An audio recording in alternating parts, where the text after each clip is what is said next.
more than half of the supplements that you're going to find on Amazon don't have the actual ingredients in them that they say they do. They're knockoffs, right? So, and Amazon doesn't regulate this. Make sure that when you do get these supplements that you're doing your research to make sure that it has what it says it has and it's clean. I actually saw a video the other day of like, Thorne, which is a great supplement company, and like, here's what the bottle of like real Thorne looks like, and here's the Amazon knockoff version. And it's almost the same. There's going to be like one or two tiny details that it's so hard to tell the difference, which honestly, I'm at a point where I'm like, I buy very little things from Amazon anymore. I don't buy any supplements from Amazon. Yeah, it's creepy. I go directly to the website so that I know what the company is, where they're from. I can see the third party tech. Like, I'm getting a little bit hyper vigilant on it because it kind of freaks me out. I know. I'm Rachel. And I'm Jessica. And this is All Things Sensory by Harkla. We are both certified occupational therapy assistants, and together with Harkla, we are on a mission to empower parents, therapists, and educators to help raise confident and strong children of all abilities. On this podcast, we chat about all things sensory, diving into special needs, occupational therapy, parenting, self-care, overall health and wellness, and so much more. We are here to provide raw, honest, and fun strategies, ideas, and information for parents, therapists, and educators, as well as other professionals to implement into daily life. Thank you so much for joining us.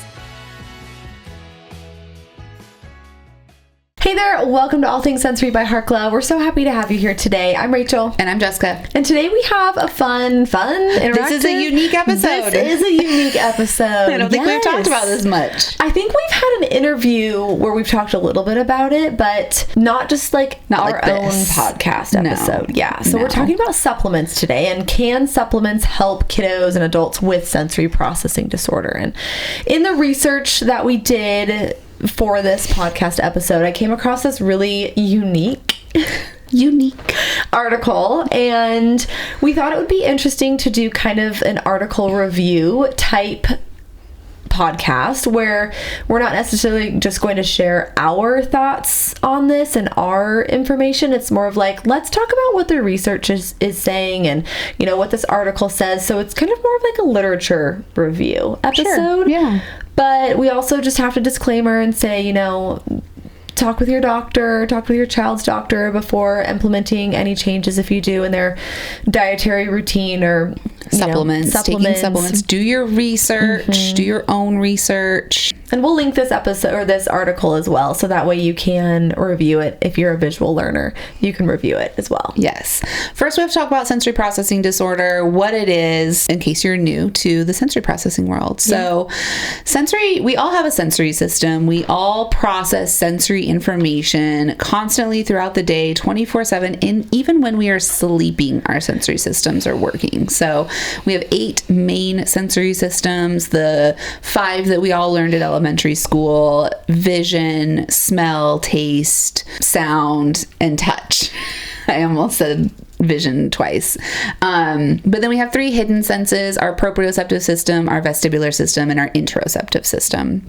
And those are really like our internal senses of movement, where we are in space, how to move, when to move, balance, strength, feeling our emotions, if we're sick, if we're hungry. And so all of these 8 senses come together to make our sensory processing system. And if they are working well, then we're able to get through our day easily, regulated. We might have moments where we're a little bit overstimulated, maybe by the kids yelling and the dog barking at the same time. But if we're pretty well modulated, we can get through it and we don't have a big overreaction. Sensory processing disorder, which is not a recognized diagnosis in the DSM-5, disclaimer that, is when one or more of those sensory systems has trouble, goes haywire, and causes adverse responses. So in that example of the kids yelling and the dog barking, if you struggle with auditory processing and you have sensory processing disorder, you're going to have a big reaction to that auditory input because it's overwhelming to you, to your brain and you can't provide an adaptive response. So sensory processing disorder for kids often impacts their ability to engage in social situations, play on the playground, have success in the classroom, and just get through their daily routine, like brushing their teeth or sitting down to eat a meal and get dressed. That was a really great explanation. Thank you. It's my elevator pitch. Yes. So this article actually says that as many as 95% of kids with neurodevelopmental disorders also have symptoms and, basically sensory processing disorder, or at least, that's a side effect, if you will. I don't know if that's a proper term, but it makes sense of, a diagnosis like ADHD or autism. And so most of the time, if someone is neurodiverse, they're probably going to have sensory processing challenges as well. But if you have sensory processing challenges, it doesn't necessarily mean that you are neurodiverse. I know that's kind of confusing to think, like, you can't have some sensory challenges and some sensory quirks and not necessarily be ADHD or autistic. But, if you are autistic or you have ADHD, then you probably have some sensory concerns as well. So I think that's helpful to keep in mind. And, really we're just helping our kids have a well-modulated system. We just want them to be able to get through their day as easily as possible. And if you're wondering, yeah, my kiddo has some sensory challenges, but like, do I need to get them help or services? Our go-to is always, if it's impacting their ability to get through their day easily, then you should seek help and get occupational therapy services. If they can get through their day okay and they have some minor challenges, but for the most part, they're modulating their input pretty good, then you can probably get through with some adaptations and modifications and some different strategies to help them. But really, if it's making everyone in the household miserable, it's important to get help, because you're all as regulated as the least regulated person in the household. So I think that's important to keep in mind. Yep. And we will share some more resources on sensory processing disorder, sensory integration, occupational therapy in the show notes. So in the links below this episode, we will share a couple more things so that if you are new to this journey, sensory processing disorder, you can look at those next. But what we really want to talk about are supplements, because as sensory processing disorder has become more well known and the research is, looking into it, more companies are coming out with these supplements that are targeted for sensory processing disorder. I think in this research article, they call them sensory supplements. And so, if you are a parent or if you're a therapist and you've got clients, you've got kids who have SPD, sensory processing disorder, then supplements might be something that you want to learn more about, to identify, do these supplements help my child with regulation and sensory processing? Is that something that could be helpful? Yeah. So let's jump in and kind of review this article and share some key points here. I think the first thing that is important to discuss is, what sensory supplements work. And the article says that clinical research into non-pharmaceutical supplements for children with behavioral disorders has mixed results, of course, but large meta-analysis have suggested that the most effective nutrients for improving behavior related to sensory processing disorder or difficulty, these supplements include L-carnitine, coenzyme Q10, digestive enzymes, B vitamins, melatonin, and some multivitamin formulas as well. NAC, omega-3 fatty acids, vitamin C, and vitamin D3 are the other ones. So not a lot that I'm surprised by in that list. I'm excited to kind of review this and talk a little bit more in depth about these. Yeah, so the first one that we'll talk about are multivitamins that include micronutrients. Now, if you've been in this, supplement world for any amount of time, you know how deficient in so many of these micronutrients and vitamins we are as a society. And this goes into a lot of, other areas of discussion of like food and how our food soil is produced, right? The soil, the farming, agriculture, the types of food we eat, that kind of thing. So, as a whole, our society is pretty deficient in a lot of these vitamins and micronutrients, but especially kids with sensory processing challenges or SPD, oftentimes they're picky eaters.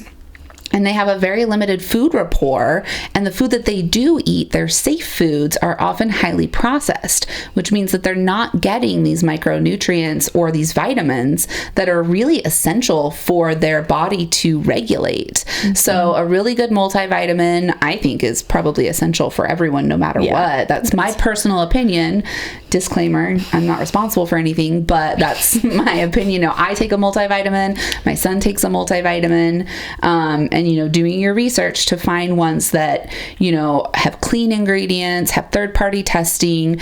And, oh my gosh, I was just listening to a podcast today about how more than half of the supplements that you're going to find on Amazon are likely coming from overseas and don't have the actual ingredients in them that they say they do. They're knockoffs, right? So, and Amazon doesn't regulate this, probably because of a variety of reasons. But just make sure that when you do get these supplements that you're doing your research to make sure that it has what it says it has and it's clean. I actually saw a video the other day of Thorne, which is a great supplement company, and here's what the bottle of real Thorne looks like, and here's the Amazon knockoff version. And it's almost the same. There's going to be one or two tiny details that it's so hard to tell the difference, which honestly, I'm at a point where I'm I buy very little things from Amazon anymore. I don't buy any supplements from Amazon. Yeah, it's creepy. I go directly to the website so that I know what the company is, where they're from. I can see the third party I'm getting a little bit hyper vigilant on it because it kind of freaks me out. I know, it's scary. It really is. Anyways, so okay. So let's move on from our multivitamin. We'll talk a little bit more about amino acids. Now, the first amino acid is L-carnitine, and this is essential for central nervous system health and fatty acid metabolism. So number one, the nervous system, this obviously is going to be huge for our sensory processing challenges, our autistic clients as well. Emerging research has shown that L-carnitine plays a role in fatty acid metabolism and may support healthy behavior and focus in children, probably adults as well. But that's really helpful to keep in mind, as well as phosphatidylserine. I don't know if I'm saying that properly. Nicely done. I think you were pretty close. It's not accurate. That was pretty good. PS is what it has it abbreviated as. Yes. This is a component of the cell membrane that supports membrane fluidity and receptor function and regulates a stress response. PS levels are often decreased in autism and individuals with impaired sensory processing. However, many children's supplements contain PS. Evidence for its benefits in sensory processing deficits is lacking. So just the research is lacking. Go figure. Yeah. I think just overall amino acids, those are the building blocks for our cells. Yes. And our mitochondria. Yeah. So very, very important. I actually take an amino acid gummy. Any vitamin I can take in gummy form, I will be taking it. It's huge right now. I know. Next is vitamin D. Now, what we know about vitamin D is that it comes from the sun, right? And unfortunately, so much of today's society is indoors. We're not getting enough sunlight. Again, from a podcast that I listened to, they were looking at a research article that showed that currently people in prison get more sunlight than most elementary school children. That's wild. That's creepy. Yeah. So we're vitamin D deficient.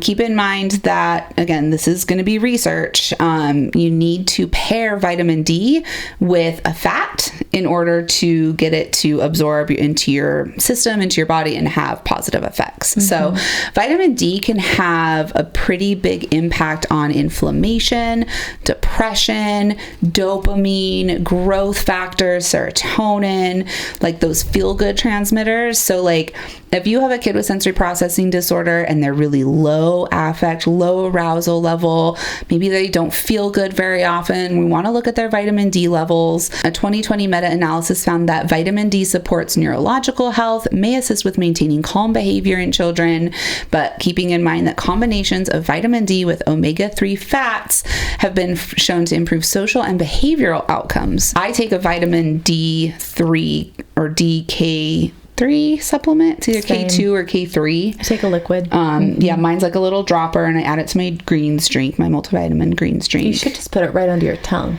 And it just goes straight into your brain. It goes straight into my system. I think it's doing fine. Vitamin D also, this doesn't talk about it in the research article, vitamin D has a huge impact on our immune system too. Yeah. You know what else is crazy? After I had my kiddos, my midwives were like, we're going to increase your vitamin D to 6,000 IUs. I think that's what it is. IUs, yeah, I think so. Because it can actually help prevent postpartum depression. And I was Depression. Boom! That's Give what me it is. And I was taking 6 gummies a day because I love my gummies. I know they're not always the best, but that's you got to get them down. You have to figure out a way to get it in, because getting it in is better than not. Exactly. In that sense. Yeah. Okay. Next one is omega-3. So we talked a little bit about omega-3 with our vitamin D. This is one of the most popular supplements for kiddos with behavioral disorders, likely due to the evidence that children with ADHD have lower blood levels of DHA. Omega-3 fatty acids, especially DHA, are necessary for normal development and functioning of the brain, auditory, and the visual processing systems. A 2023 meta-analysis found that omega-3 supplementation improved attention, psychosocial functioning, emotional health, and behavior in 8 out of 14 studies. So that's love over that. half. That's just over half. Yeah. Yeah. And they also did some brain imaging, and they found that children who received omega-3s showed enhanced activity in the dorsolateral prefrontal cortex, which is a region linked to emotional regulation and decision making, where dysfunction is associated with antisocial behavior. So I love that there's at least some good research supporting this one. Yeah. And I think it could be up there with the multivitamin. Like, let's do this one. The only challenge with this one is I have a harder time getting my kids to take it because, like, it just tastes fishy. And I don't like to take them either as well. So that's fair. Yeah. Where's my good gummy in this one? I'm sure they probably have a gummy. Your gummy that you chew it and it tastes like fish? My fish gummy. Gross. Maybe it's like terrible. Covered in flavoring and sugar. 20 grams of sugar. I don't care. Just give me the gummy. All right, next are probiotics. An imbalanced gut bacteria can disrupt brain signaling and affect emotional and sensory functions. There is research showing that the gut and the brain connection has a huge impact on our emotional abilities, our emotional regulation, and that, autistic children, autistic adults often have that imbalanced gut bacteria. And I think just, going along with today's food and diet, so many of us do have gut issues because of our highly processed diet. So a good probiotic supplementation in children has been shown to improve gastrointestinal symptoms, but also adaptive functioning, development, sensory processing. I will tell you what, when I take my probiotic and everything is just running smooth every day, I feel so much better. There's nothing worse than not being able to poop. No. Yeah. And so many of our kids are constipated. A lot of our kids are constipated. Yeah. So finding a good probiotic could be a game changer. I know we're not supposed to say game changer anymore. No. But it is. Yeah. So really, at the end of this, I think if everyone listening could even find like a functional medicine practitioner or like, more of like a holistic practitioner, I think if you brought these to, a Western medicine doctor, they probably would be like, sure, they don't have training in it. That's my thought. Exactly. Well, they don't have training in it, and most of these supplements aren't FDA approved, so a doctor actually can't recommend them because they could lose their license if something happens. Which is why I think every child, every adult, neurotypical or not, should see a functional medicine practitioner. I think that would be really helpful. Maybe do blood work and see if they're lacking in any of these areas as well, and that way, a practitioner can recommend like the best brand for your child as well, and one that's not found on Amazon, and one that's a little bit more tested. Exactly. Yeah, I think use caution, use your best judgment, do your research, and try. I think trying one thing at a time is important as well, because if you are like, oh my gosh, we just got these 7 supplements for my child, and then you try all of them at once, you have no idea what's actually working and what's not. Exactly. So if you can do something like, all right, this month for 4 to 6 weeks, we're going to do this one supplement and see what happens. And you maybe take some notes, you keep a journal, you keep track of things that you notice, and then go from there. Yeah. If you thought this episode was helpful, let us know. If you want more episodes like these, let us know. If you have questions, let us know. If you want to share this podcast with anyone, you don't have to let us know. You just can. You could let us know by tagging us on Instagram at All So Things weird. Sensory Podcast. It's so weird. But yeah, we love you and we are happy that you're here with us. Okay, we'll be back for another episode next week. Okay, bye. Thank you so much for listening to All Things Sensory by Harkla. If you want more information on anything mentioned in the show, head over to harkla.co/podcast to get the show notes. If you have any follow-up questions, the best place to ask those is in the comments on the show notes or message us on our Instagram account, which is at Harkla_family or at All Things Sensory Podcast. If you just search Harkla, you'll find us there. Like we mentioned before, our podcast listeners get 10% off their first order at Harkla. Whether it's for one of our digital courses or one of our sensory swings, the discount code SENSORY will get you 10% off. That's SENSORY. Head to harkla.co/sensory to use that discount code right now. We are so excited to work together to help create confident kids all over the world. While we make every effort to share correct information, we're still learning. We will double check all of our facts, but realize that medicine is a constantly changing science and art. One doctor or therapist may have a different way of doing things from another. We are simply presenting our views and opinions on how to address common sensory challenges, health-related difficulties, and what we have found to be beneficial that will be as evidence-based as possible. By listening to this podcast, you agree not to use this podcast as medical advice to treat any medical condition in either yourself or your child. Consult your child's pediatrician or therapist for any medical issues that he or she may be having. This entire disclaimer also applies to any guests or contributors to the podcast. Thanks so much for listening.